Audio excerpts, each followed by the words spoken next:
안녕하세요.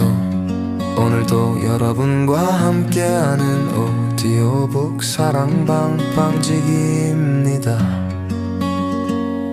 오늘 하루는 어떠셨는지요? 오늘도 지친 마음을 위로하는 책방 여행으로 여러분을 안내하겠습니다. 안녕하세요. 추억 명작 사랑방에 오신 것을 환영합니다. 새해가 오늘로 벌써 2주일이 지났네요. 새해에 다짐한 것들을 잘 해나가고 계신가요? 아님 작심삼일로 끝나버렸나요? 만약 그렇다 해도 실망하지 마세요. 오늘부터 또 다짐하고 실천하면 될 테니까요. 자, 오늘 우리는 시대를 초월한 사랑과 성장의 서사, 제인 오스틴의 걸작 오만과 편견 속으로 깊은 여정을 떠나볼 거예요. 200년이 넘는 세월 동안 변함없이 전 세계 독자들의 마음을 사로잡고 현대에 이르러 유튜브에서만 400만 회 이상의 조회수를 기록하며 그 생명력을 입증한 이 작품은 단순한 로맨스를 넘어 인간 본연의 복잡한 심리를 섬세하게 탐구합니다. 1775년부터 1817년까지 살았던 영국이 낳은 위대한 여성 작가 제인 오스틴. 그녀는 19세기 초 영국의 중상류층 사회를 배경으로 당시 여성에게 결혼이 신분 상승과 경제적 안정을 위한 거의 유일한 통로였던 현실을 예리하게 포착했어요.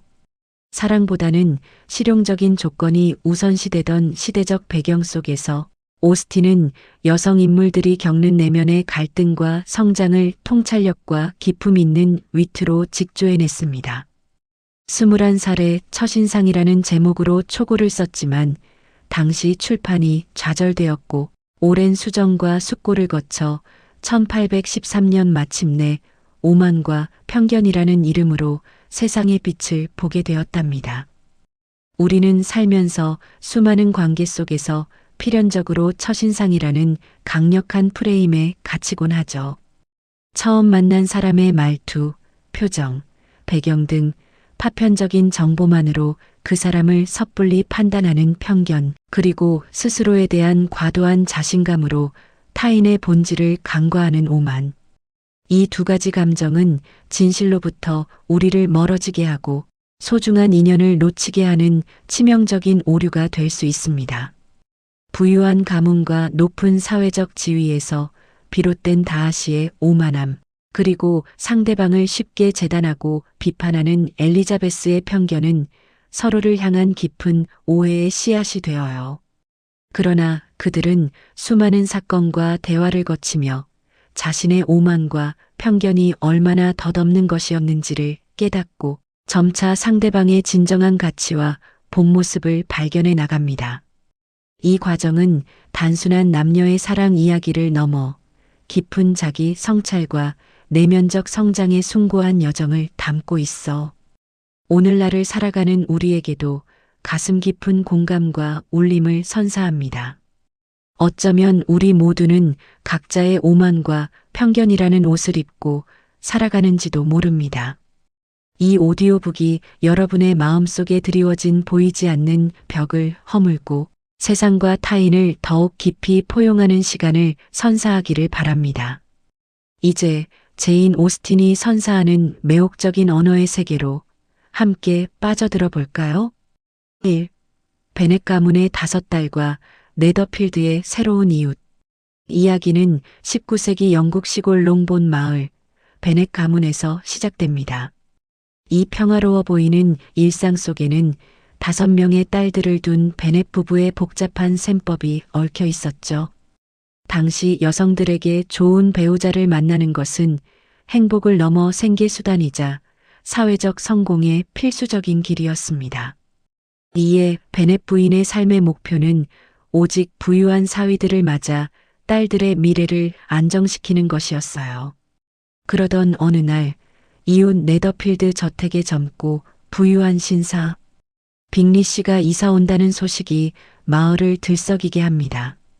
베넷 부인은 남편에게 빅리 씨를 방문해 딸들과의 만남을 주선해달라고 끊임없이 졸랐고 결국 베넷 씨는 부인 몰래 빅리 씨를 예방했죠.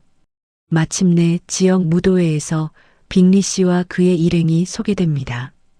빅리 씨는 상냥한 태도로 모두의 호감을 샀고 특히 맏딸 제인에게 첫눈에 반한 듯 뜨거운 시선을 보냈습니다.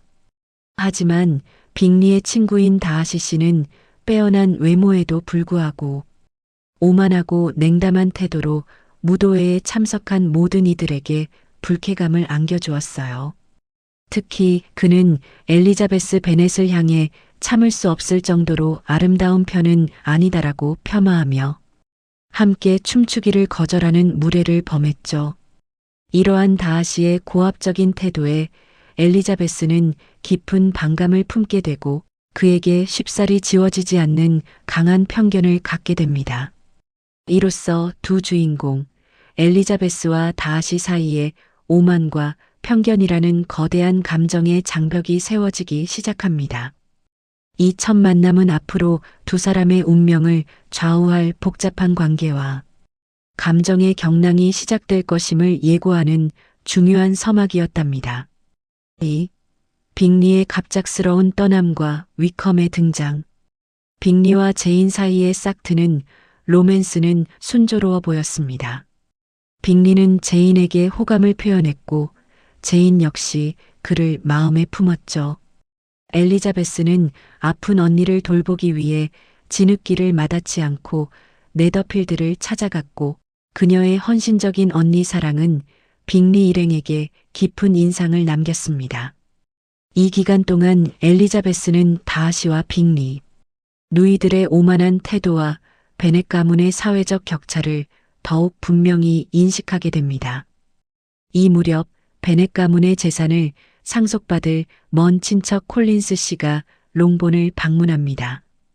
그는 자신의 후원자인 레이디 캐서린 드 버그의 비위를 맞추는데 능한 인물로 베넷 씨의 재산 상속에 대한 미안함을 덜기 위해 베넷 가문의 딸 중 한 명과 결혼하려 했죠. 그의 아첨과 가식적인 태도에 엘리자베스는 불쾌해하며 청혼을 단호하게 거절했습니다.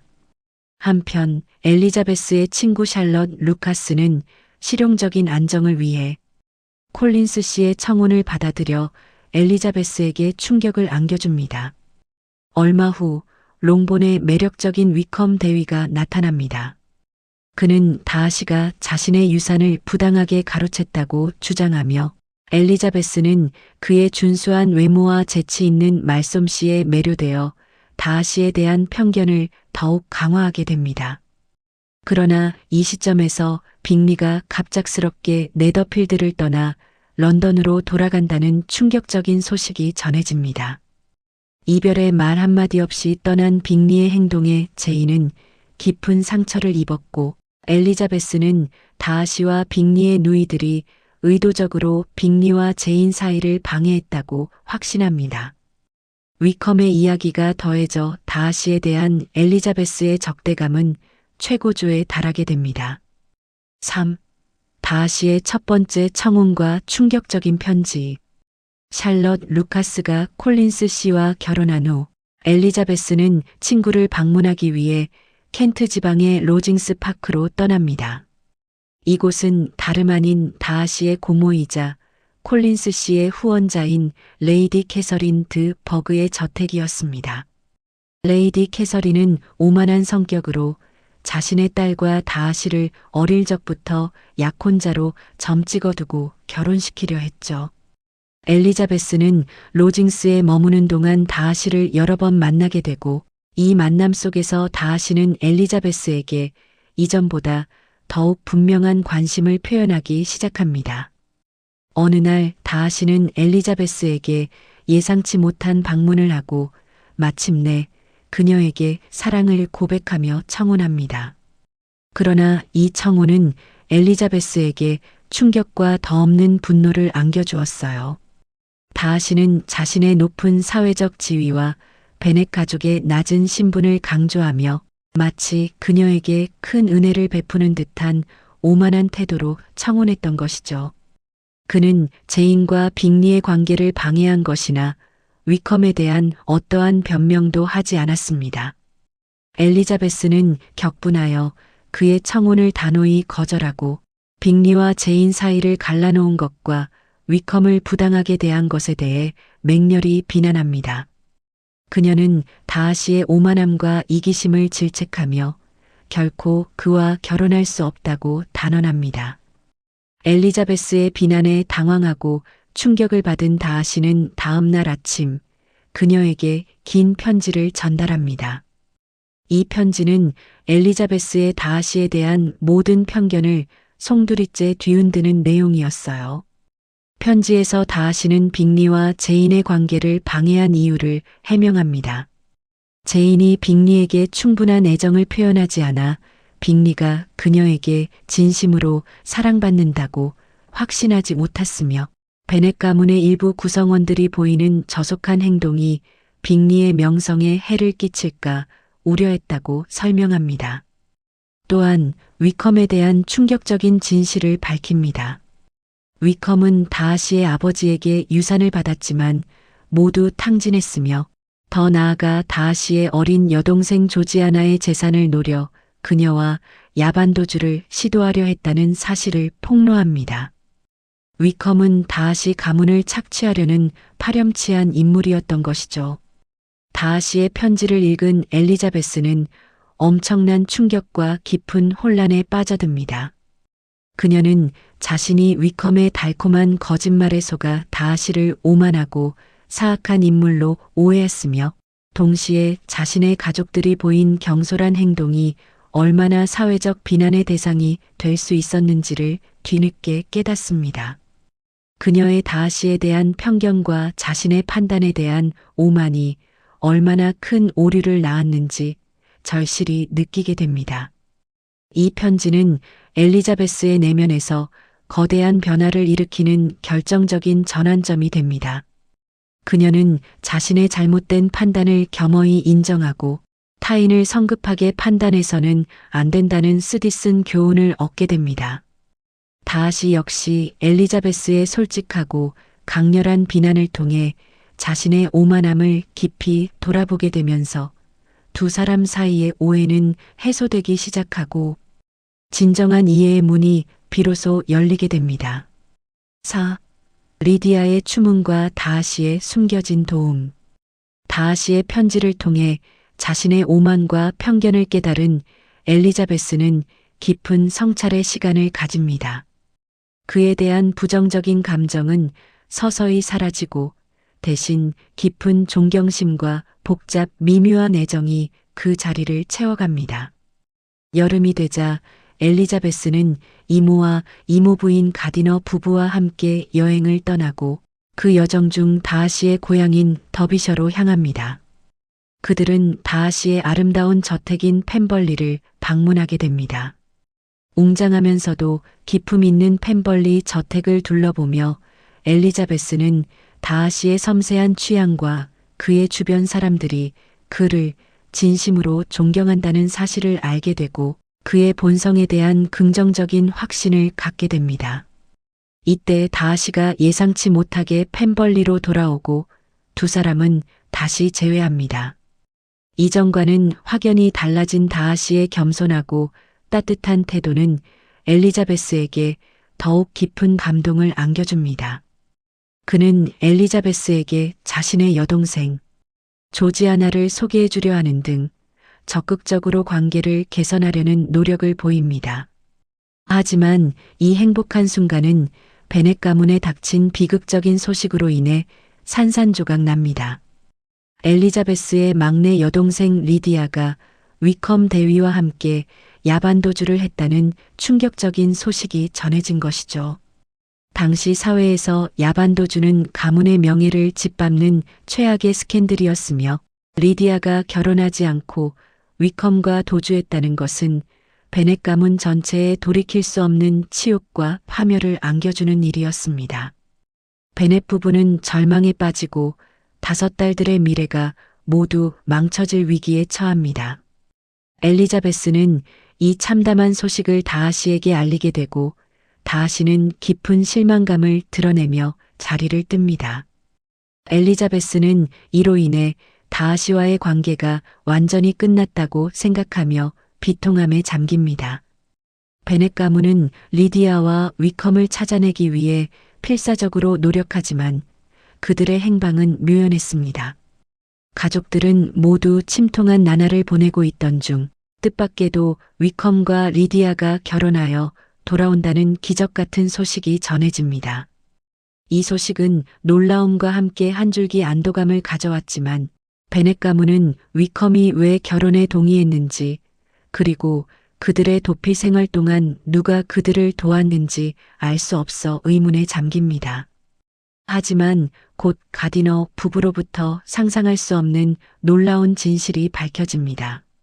다름 아닌 다하시가 위컴을 찾아내 리디아와 결혼하도록 설득하고 위컴의 막대한 빚을 탕감해 주었을 뿐만 아니라 평생 연금을 주겠다는 파격적인 조건으로 그들의 결혼을 성사시켰다는 것입니다. 다하시는 베넷 가문의 명예를 구하고 사랑하는 엘리자베스의 고통을 덜어주기 위해 자신의 막대한 재산을 아낌없이 사용하고 위컴의 악행이 폭로당할 위험까지 감수하며 이 모든 일을 철저히 비밀리에 처리했던 것이죠. 이 사실을 알게 된 엘리자베스는 거대한 충격과 함께 형언할 수 없는 감동에 휩싸입니다. 자신이 그토록 오만하고 냉정하다고 비난했던 다하시가 자신의 가족을 위해 이토록 헌신적이고 희생적인 사랑을 베풀었다는 사실에 그녀는 하염없이 눈물을 흘립니다. 그의 진심과 고귀한 품성을 알게 된 엘리자베스는 다하시에 대한 모든 편견을 버리고 그를 진정으로 사랑하게 됩니다. 다하시의 이 숨겨진 선행은 그의 고귀한 품성과 진정한 사랑을 증명하는 결정적인 계기가 되며 동시에 엘리자베스의 오만과 편견을 완전히 허물어뜨리는 전환점이 됩니다.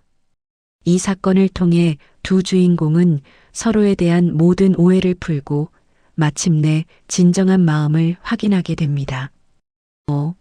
다시 찾아온 빅리와 다하시의 두 번째 청혼.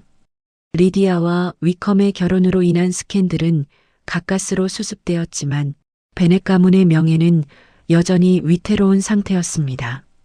엘리자베스는 다하시의 헌신적인 도움에 깊이 감동하면서도 자신이 그를 오랫동안 오해했던 것에 대한 죄책감과 더불어 가족의 불미스러운 사건으로 인해 다하시와의 재결합이 불가능할 것이라는 생각에 깊은 괴로움에 잠깁니다.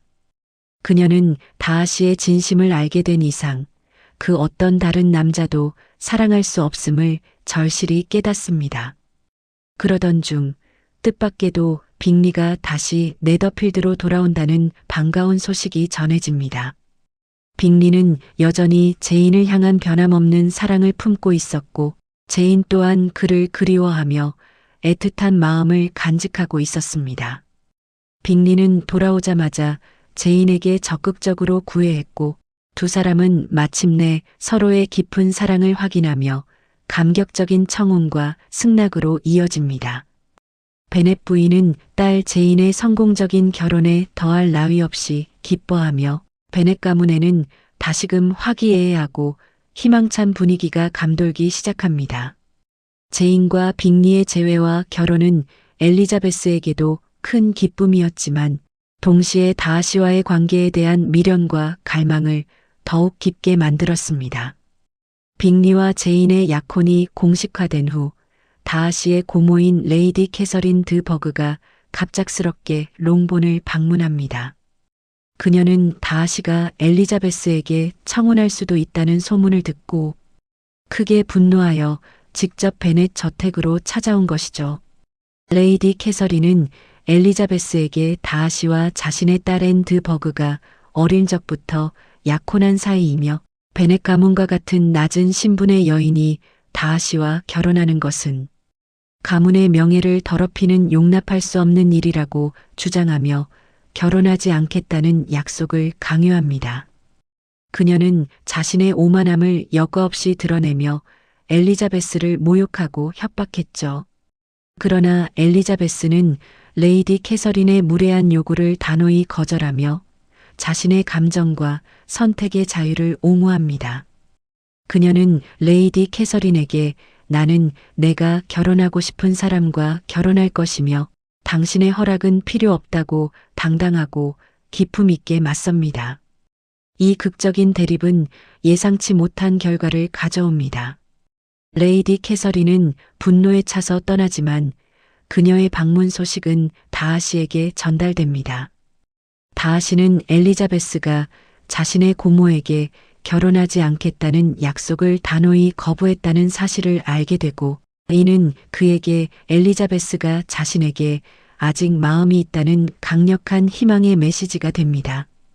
얼마 후 다하시는 다시 롱본을 방문하여 엘리자베스와 재회합니다. 그는 이전의 오만함을 완전히 벗어던지고 겸손하고 진실된 태도로 엘리자베스에게 자신의 변함없는 사랑을 다시 고백하며 두 번째 청혼을 합니다. 그는 자신의 과거 행동이 엘리자베스에게 상처를 주었음을 겸허히 인정하고 자신의 오만함을 극복했음을 진정으로 보여줍니다. 엘리자베스는 다하시의 깊어진 진심을 받아들이고 마침내 그의 청혼을 감격스럽게 승낙합니다. 두 사람은 서로의 오만과 편견이라는 거대한 장벽을 마침내 넘어뜨리고 진정한 사랑과 깊은 이해에 도달하게 됩니다. 6. 사랑과 이해로 완성된 결말. 다하시와 엘리자베스의 약혼 소식은 베넷 가문에 예상치 못한 큰 충격을 안겨주었습니다. 베넷 부인은 다하시를 여전히 오만하고 불쾌한 인물로 생각했기에 이 소식에 경악을 금치 못했지만 엘리자베스의 진심 어린 설명을 듣고 다하시의 막대한 재산과 지위를 고려하며 점차 마음을 바꿉니다. 베넷이 또한 처음에는 다하시의 고집스러운 성격 때문에 딸의 행복을 걱정했지만 엘리자베스의 진실된 마음과 다하시의 변화된 겸손한 태도를 보고 마침내 두 사람의 결합을 축복해 줍니다. 베넷 가문은 마침내 두 딸의 성공적인 결혼으로 더 없는 행복과 안정을 찾게 됩니다. 제인과 빅리 그리고 엘리자베스와 다하시는 각기 다른 과정을 통해 진정한 사랑을 쟁취했지만 결국 서로의 진정한 가치를 발견하고 모든 오해를 극복하여 행복한 결합을 이룹니다. 제인과 빅리의 관계는 순수하고 따뜻한 애정에서 시작되었으나 주변의 간섭과 오해로 인해 위기를 맞았습니다. 하지만 그들은 변함없는 사랑과 진심으로 모든 사회적, 감정적 장벽을 뛰어넘었죠. 반면 엘리자베스와 다하시는 강렬한 첫인상, 즉 다하시의 오만과 엘리자베스의 편견으로 인해 시작부터 적대적인 관계였습니다. 그들은 서로를 향한 날카로운 비판과 깊은 오해 속에서 자신의 잘못을 깨닫고 때로는 고통스러웠던 자기 성찰의 과정을 거쳐야만 했습니다. 특히 리디아의 추문은 다하시가 엘리자베스에 대한 깊은 사랑과 진정한 희생정신을 증명하는 결정적인 계기가 되었고 엘리자베스에게는 자신의 편견이 얼마나 맹목적이었는지를 깨닫게 하는 중요한 전환점이 됩니다. 결혼 후 엘리자베스와 다하시는 펜벌리 저택에서 더없이 행복하고 조화로운 생활을 시작합니다. 엘리자베스는 펜벌리의 여주인으로서 품위 있고 지적인 모습을 보여주며 다하시 또한 그녀에게 더욱 깊은 애정과 존경심을 갖게 됩니다. 그들은 서로의 단점을 보완하고 장점을 격려하며 진정한 영혼의 동반자로서 견고한 삶을 함께 만들어갑니다. 제인과 빅리는 네더필드에서 행복한 신혼생활을 이어가며 베넷 가문과도 변함없이 돈독한 관계를 유지합니다. 이 소설은 단순히 두 남녀의 사랑 이야기로 끝나지 않습니다. 제인 오스틴은 이 작품을 통해 19세기 영국 사회의 엄격한 계급제도, 여성의 제한된 지위, 그리고 결혼 제도의 냉엄한 현실을 예리하게 비판합니다. 그녀는 부와 신분에 얽매여 진정한 사랑과 행복을 놓치는 인물들을 통해 당시 사회의 모순을 보여주면서도 동시에 자신의 오만과 편견을 극복하고 진실된 마음으로 서로를 이해하는 것이 얼마나 중요한지를 강조합니다. 엘리자베스와 다하시의 이야기는 겉으로 보이는 조건이나 섣부른 첫인상에 갇히지 않고 상대방의 내면을 깊이 들여다보고 자신의 잘못을 인정할 줄 아는 용기가 진정한 행복과 사랑으로 이어진다는 보편적인 진리를 전해줍니다. 오만과 편견은 시대를 초월하여 오늘날의 우리에게도 여전히 유효한 메시지를 던지며 인간관계와 자기 성찰에 대한 깊은 통찰을 제공하는 불후의 명작으로 길이 남을 것입니다. 지금까지 제인 오스틴의 시대를 초월한 명작 오만과 편견의 깊은 여정을 함께 하셨습니다. 우리는 이 이야기를 통해 첫인상이 얼마나 강력한 영향력을 가지는지, 그리고 그 첫인상으로 인해 얼마나 쉽게 오해하고 섣불리 단정 지을 수 있는지를 다시금 절실히 깨달았습니다. 다하시의 부유함과 고고한 태도는 그를 오만하고 냉정한 인물로 보이게 했고, 엘리자베스의 독립적이고 재치 있는 성격은 때로는 성급한 판단, 즉 편견에 사로잡힌 시선으로 이어졌죠. 하지만 그들은 서로의 결점을 통해 자신의 단점을 발견하고 예기치 않은 사건들을 겪으며 상대방의 진정한 가치와 본 모습을 깊이 들여다보게 됩니다. 특히 다하시가 엘리자베스 가족의 명예를 구하기 위해 베푼 숨겨진 선행은 그의 진심을 증명하는 결정적인 순간이었고, 엘리자베스에게는 자신의 맹목적인 편견을 깨뜨리는 가슴 벅찬 계기가 되었습니다. 오스틴은 이 작품을 통해 우리에게 근원적인 질문을 던집니다. 당신은 당신의 오만과 편견을 직면하고 극복할 용기가 있는가? 그리고 그 너머에 펼쳐진 진정한 이해와 사랑의 세계를 발견할 준비가 되어 있는가? 이 작품이 오늘날까지도 수많은 독자들의 마음을 사로잡고 유튜브 오디오북으로 높은 조회수를 기록하는 이유는 바로 이러한 시대를 초월한 보편적인 메시지에 있을 것입니다. 인간 본연의 모습을 통찰하고 진정한 행복과 관계의 심오한 의미를 탐구하는 오스틴의 작품은 언제 들어도 깊은 울림을 선사합니다. 이 오디오북을 통해 여러분의 마음속에도 자기 성찰과 타인에 대한 열린 마음, 그리고 포용의 지혜가 피어나기를 진심으로 바랍니다. 지금부터 당신의 세상은 조금 더 넓고 깊어질 것입니다.